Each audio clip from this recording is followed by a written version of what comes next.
Hello, everybody. My name is Andrew Kahn, and I wanted to share some thoughts. Um, I actually um, met with a group recently, and it was a very powerful and uplifting talk. And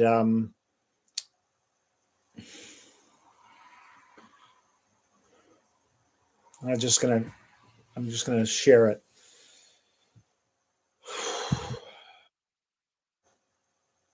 Okay.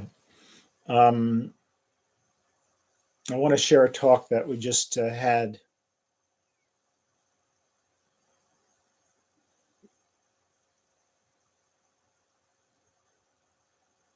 I'm going to do this as fast as I can.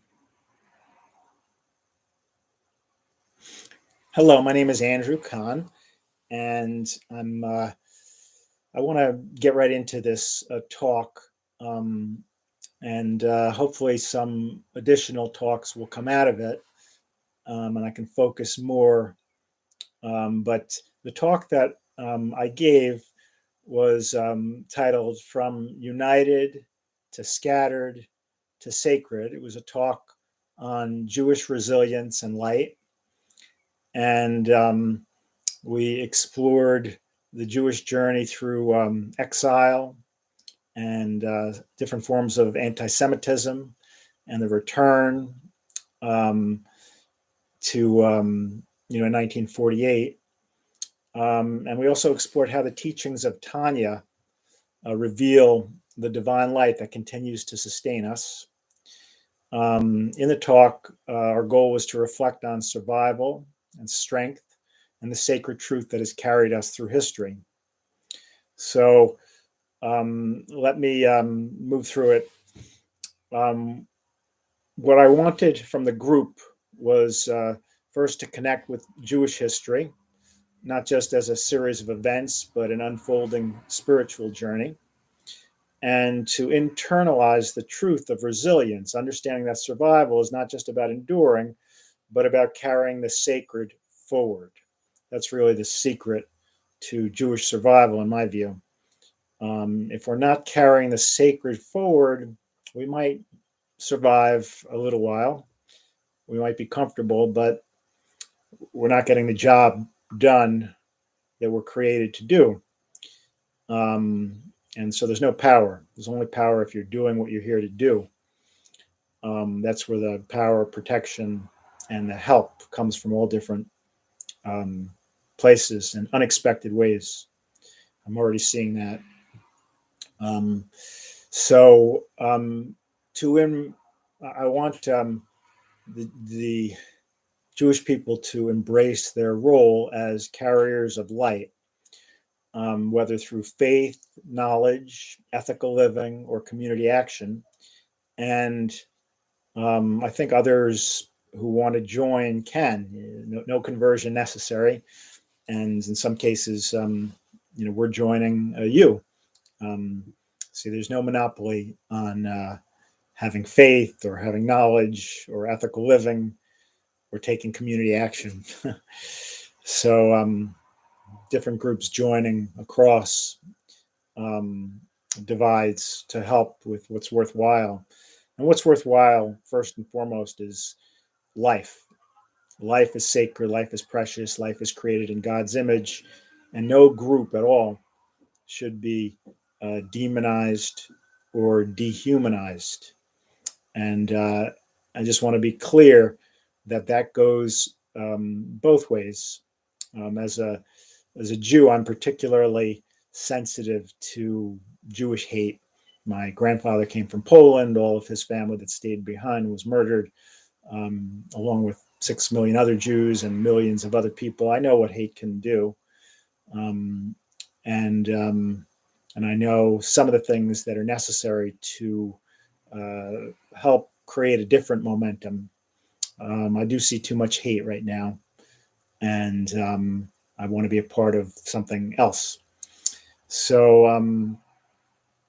another goal was to combat misconceptions and prejudice and build nuanced understanding, standing firm against hate of all kinds. and fostering dialogue. So let me end this first clip, and I think I'll do another clip. Yeah.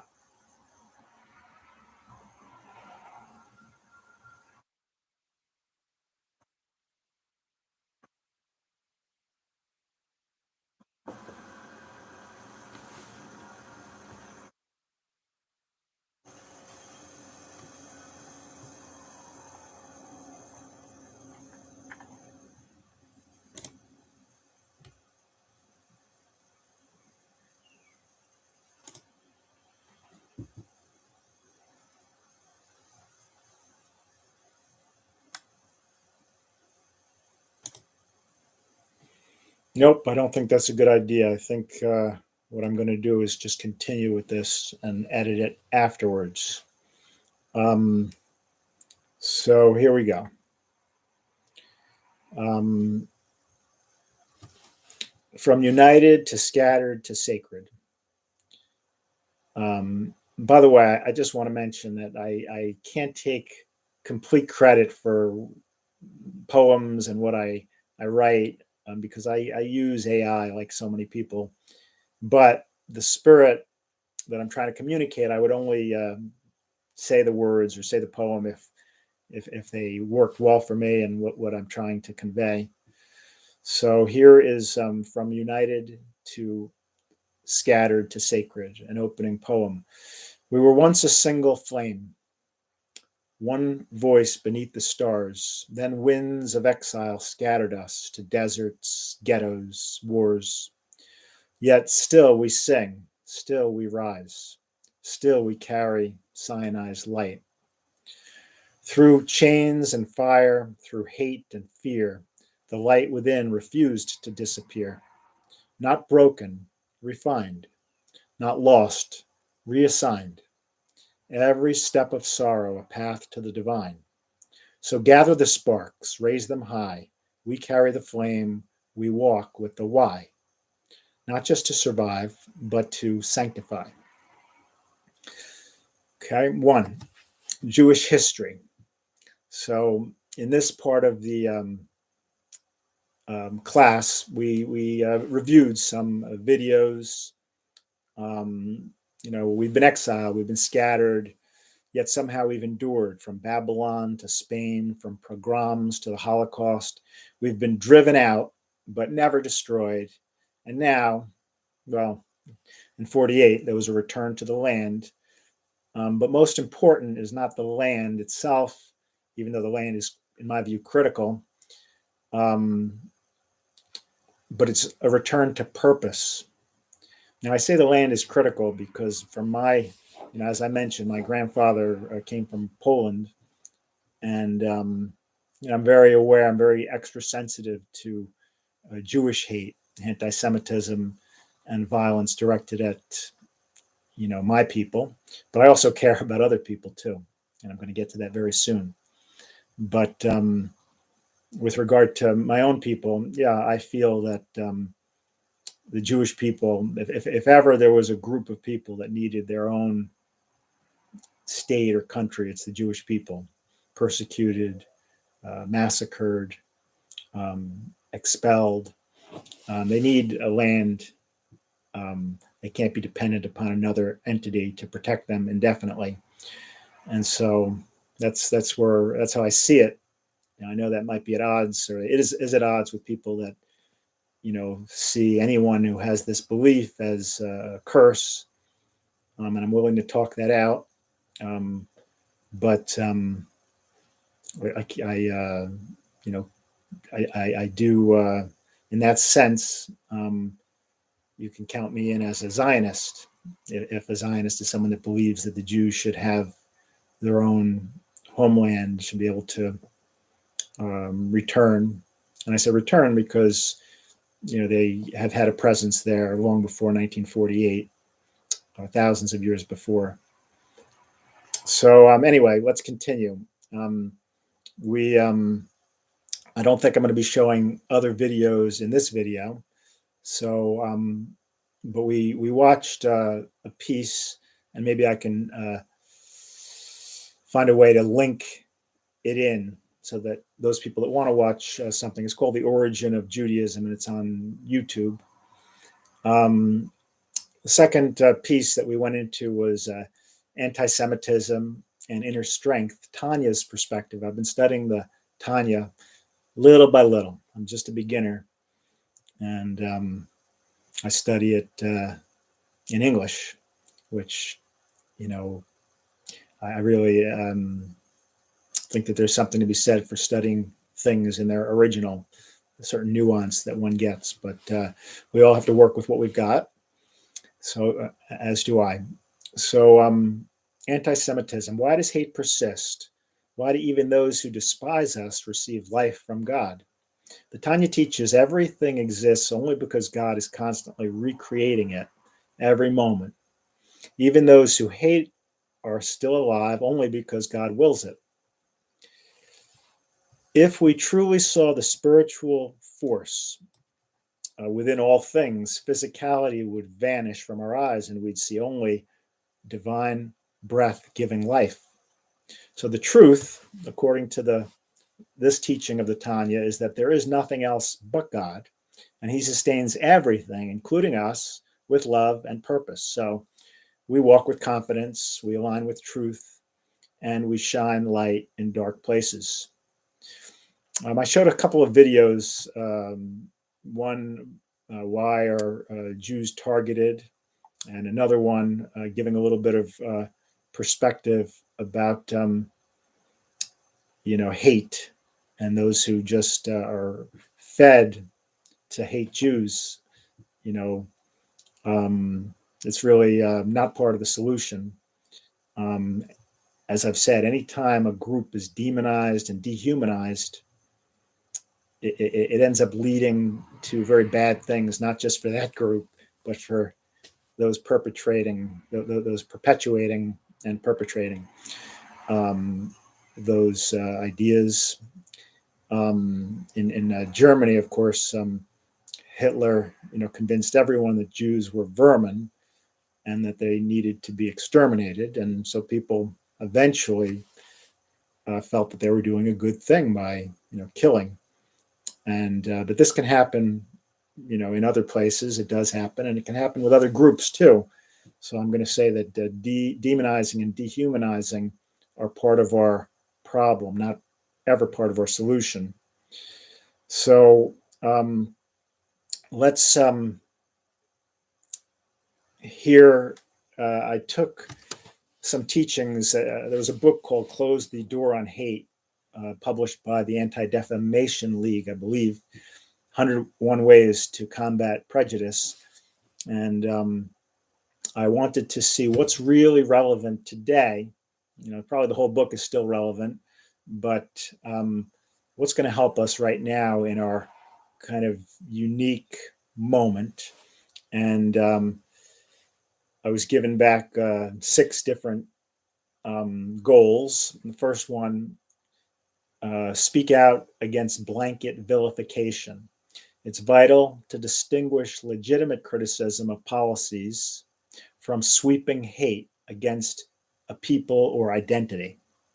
Calling out unfair stereotyping or demonization of all Zionists or all Jews or all Palestinians is essential to prevent hate, prejudice, and violence from endlessly growing. Number 2, promote nuanced understanding. Conflict can blur realities. Educating people about the complexity of the situation, the difference between political ideology, religion, and ethnic identity helps reduce simplistic us versus them thinking. So it's very tempting to see things in black and white. Either you're oppressed, either you're an oppressor or you're oppressed. Either you're white or black. Either you're a Zionist or Jew, or you're a Palestinian. Either you're a have or you're a have not. Like this kind of black and white thinking It's very tempting, but the reality is that things are a bit more complex. And if we understand history, we understand that complexity. And this is often very helpful if we want to eventually learn to live in peace. If we just have this us and them thinking, that's a big problem. Unfortunately, I think there are a lot of bots presently that are kind of spewing things all over social media that are serving to divide people, to divide our country. And I love America. Not because America is always right, but for the ideals that it stands for that have not been lost. The ideals still exist, even if we sometimes falter and take some steps back. I think we're still moving forward, and we have to keep moving forward. So, number 2 was promote nuanced understanding. Number 3, maintain human dignity for all. Even amidst war, every person, Israeli, Palestinian, white, black, wealthy, impoverished, every person deserves respect and recognition of their humanity. And upholding this principle cuts against dehumanizing narratives that fuel hatred. So, number 3, maintain human dignity for all. Number 4, build bridges despite tensions. Intentional connection with diverse voices and communities fosters empathy and resists the pull toward division and baseless hatred. So, number 4 was build bridges despite tensions. Number 5, counter hate speech and misinformation. Conflict zones are ripe for propaganda and falsehoods. Actively challenging hateful or false claims about Zionism or Jews or blacks or Palestinians or Muslims or Arabs or any other group is crucial to prevent escalation of hate and violence. So, number 5, counter hate speech and misinformation. Number 6, support peace and justice initiatives, encouraging and uplifting efforts that promote peaceful coexistence, justice, and mutual respect provide a positive path forward. So, summed up, these tools that were put together by the Anti-Defamation League, they don't disappear because of war. In fact, they become even more urgent. The goal remains to protect human dignity, to combat prejudice in all its forms, and to keep alive the possibility for peace and understanding beyond the conflict. We have to work on this together. I think I'm going to end it there, even though there is another piece, but I think I'll do that as a totally separate video. Let's see where it goes. We all need to create this conversation, and we need to bring the conversation out more broadly to protect our country from the potential of civil war or lots of chaos, and to protect other countries and create a more peaceful world. And so I hope you'll help in whatever way you can. And thank you for viewing this, and sharing it spreads the message.